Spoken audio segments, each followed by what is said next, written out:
In the last worksheet, we looked at a master equation called the ideal gas law that related the four properties of gases. The four properties being pressure, P, volume, V, moles, N, and temperature, T.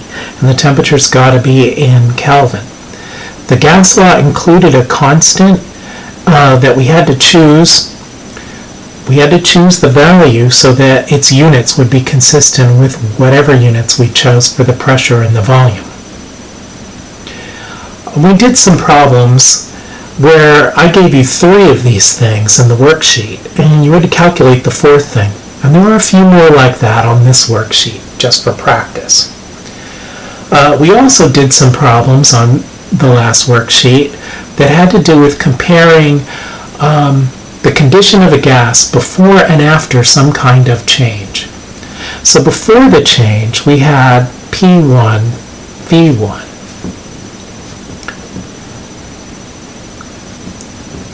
Equals NR T1. N1R T1. After the change, we had P2 V2 equals N2R T2. And if you were given values for some of the variables before the change and some of the variables after the change, you were able to calculate the change in one of the variables.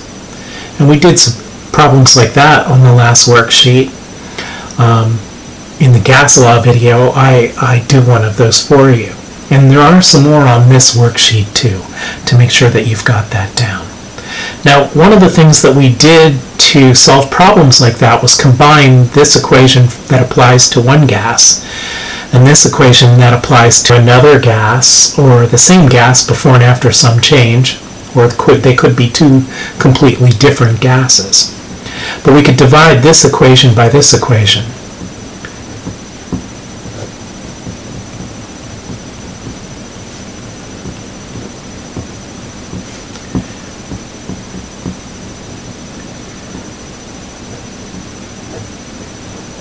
Now notice the r goes away because I'll have r divided by r, right?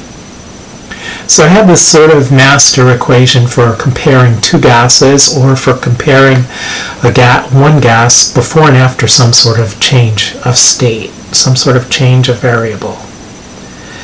So I can discover a lot of simpler relationships from this. For example, suppose I kept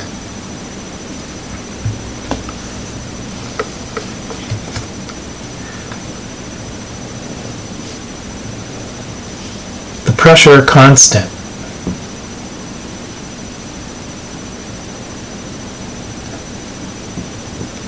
And suppose I kept the moles constant. What would happen? Now when I say you have constant P and constant N, that means P1 and P2 are the same, and N1 and N2 are the same. And what's left behind? Well, if this is the same as this will be a 1, and if this is the same as this will be a 1, and you get an equation that looks like this.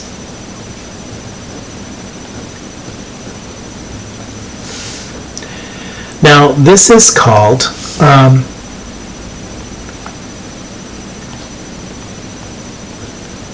sometimes these equations that you can derive here from this master equation have got special names. And Charles' law lets you relate volume to temperature changes very easily.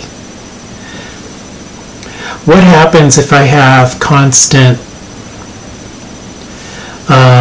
number of moles and I keep the temperature constant? Well then, this is going to be equal to 1, because T1 and T2 will be the same if they're constant. And N1 and N2, if they're the same, then this whole side will be 1, and I'll have really P1 V1 over P2 V2 is 1. And they call this Boyle's law.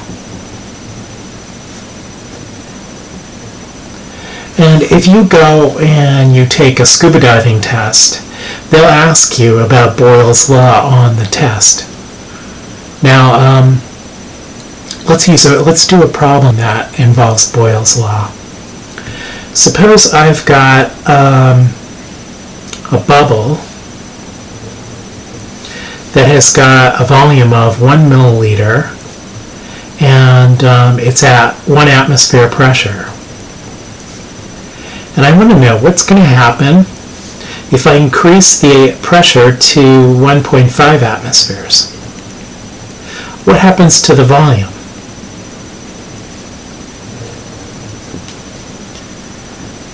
Now I drew it a little bigger. Is that right? Let's look at what should happen. If my initial pressure, let's call this one P1 and let's call this V1. If I call this P1 and V1, then this is going to be P2 and this will be V2. Now, let's put in the numbers.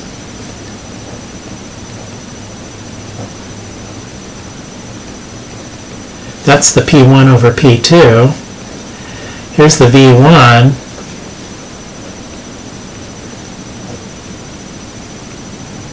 And the V2 is what I'm trying to find. Alright, I can solve this for the unknown by multiplying both sides of this by question mark ml. Now, you could put an x in there if you like. I'm not going to.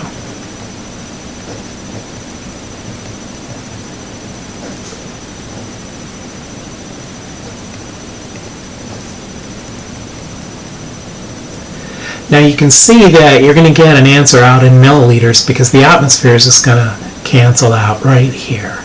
So you're going to get 1 times 1 divided by 1.5. Okay, 1.5 is 3/2. So you're going to get something like 0.67 milliliters. So really, it's going to be a smaller bubble. Now doesn't that make sense? Because when you increase the pressure on the bubble, it's going to squeeze it. And when you squeeze something, it gets smaller, it doesn't get bigger. So this had 1 milliliter, and this should be 0.67 milliliters in here.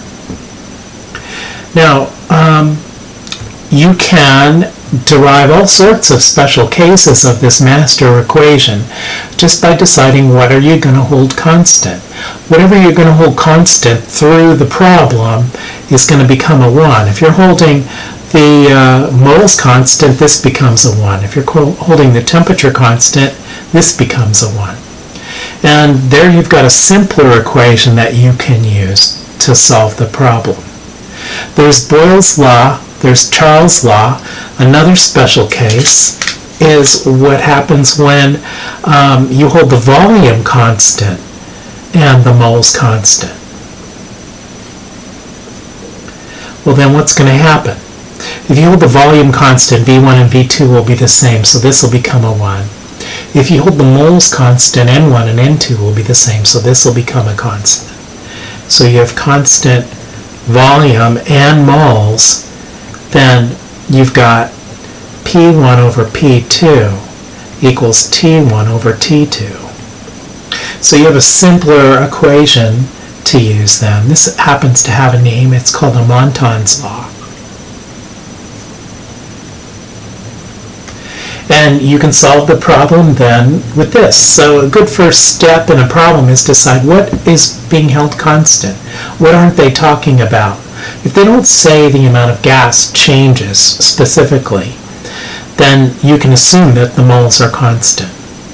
So what would be a problem like this? This would be kind of like throwing an aerosol can into a fire.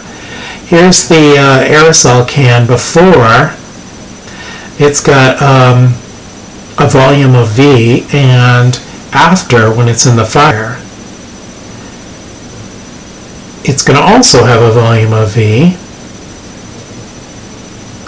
And the can is sealed, so it has N moles in there and N moles in here.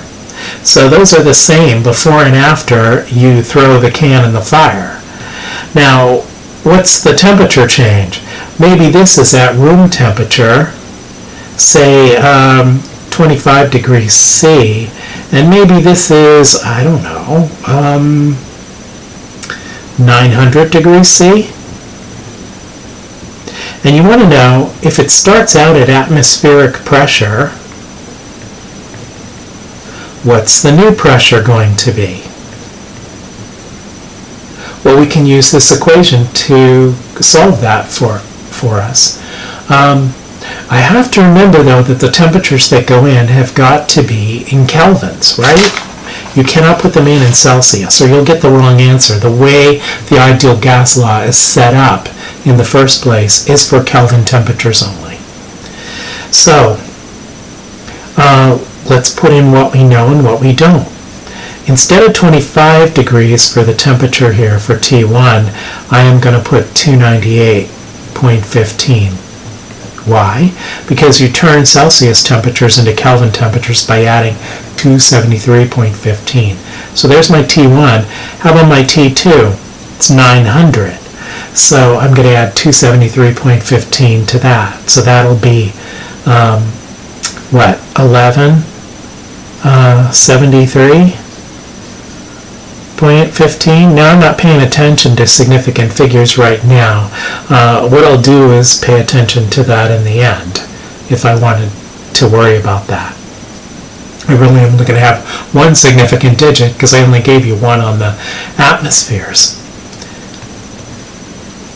P1 is 1 atmosphere, and it's P2 that I'm trying to find. That's my unknown. So now I can solve this equation for P2. If I multiply both sides of this by P2,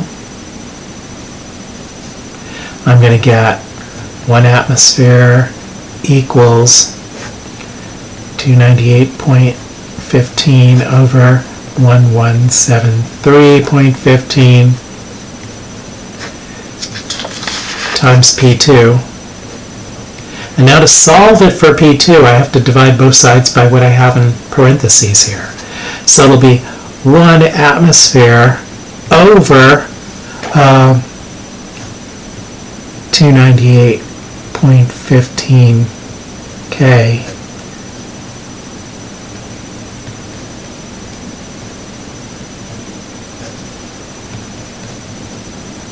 So there's, all I have to do now is pick up my calculator and do 1 over this. And actually I can save myself a step, right? If it's 1 over this, it'll be 1173.15 divided by 298.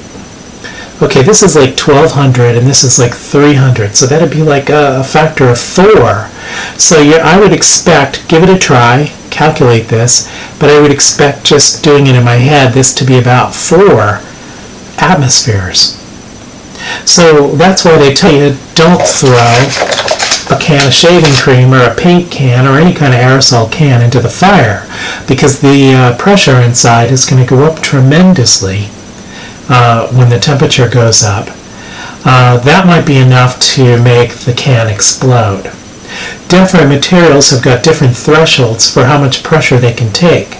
If you've got a glass bottle, it can only take about an internal pressure of about 2 atmospheres before it explodes. Steel can depends on the steel can, how thick it is and how it's built, but 4 atmospheres could very well cause that can to explode. So this is a way that you can do problems that involve simple changes, problems that involve holding a couple of things constant, maybe 1 or 2 things constant, and letting some other things vary.